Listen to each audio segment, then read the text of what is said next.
don't feel like it. I don't feel like going to auntie get together. I don't feel like taking out the trash. I don't feel like taking the kids to soccer practice. Y'all know what I'm talking about. We all have those periods of time to where we don't feel like doing things. Everybody goes through it. So I'm gonna give you guys an interesting scenario. You get a text, the guys want to get together downtown or whatever. You had a long day at work, you don't feel like it.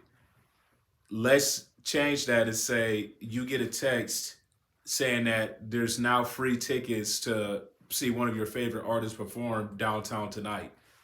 I'm promising you, you're then going to feel like getting out the house because the experience to you at that point, you feel is more of a critical one. It's more of a one time thing.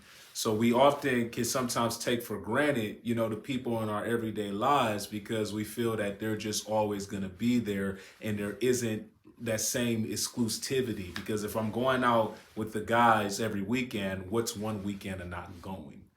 So, and this is stuff that I got to take into account for my personal life as well, because there's events that come up within my own like family and stuff where I just decide that I don't feel like going, but I'm trying to better process that. And like, Anthony, what's really is it? Do you not feel like going? Is that really how you truly feel, or could you really go? And because of all these things you're playing in your head of why you think this is gonna go, that's preventing you from going.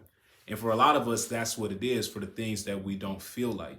So when you have to do a task where you're not necessarily feeling up to it, if you're able to capture the feeling of your favorite artist is coming into town, you're going to be able to meet them backstage. You're capture the feeling of you just got an inheritance of $100,000. You capture the feeling of you just went to a football game, you didn't pay anything, all the food, all the drinks you could have. And if you had that type of experience, it will be a different feeling. That's why our vibration is so important, because vibrations can change at any given moment based off of our feeling. So if we're able to capture the feeling more times than not through our day-to-day activities, it gets you more into doing more activities. And you never know what you showing up to these events, how that can later play into you getting more things that happen in life that are positive for you.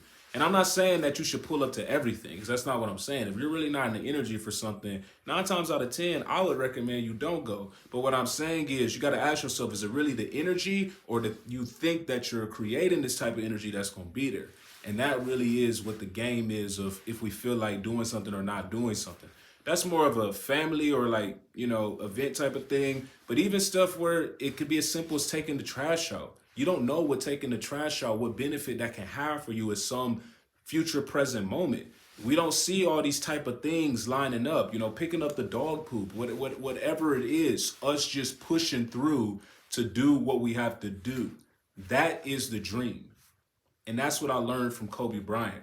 With what I do for work, it's not every day, I feel like going out there.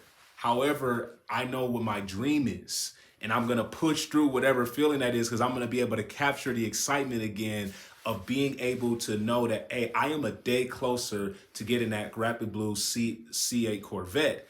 I am a day closer to being able to buy my mom a house. And capturing those feelings while you're working is going to allow you to propel and push through to have the best workday possible. So I love and appreciate you all. Thank you so much for being here. Be sure to push through those feelings, and let's keep winning. Much love.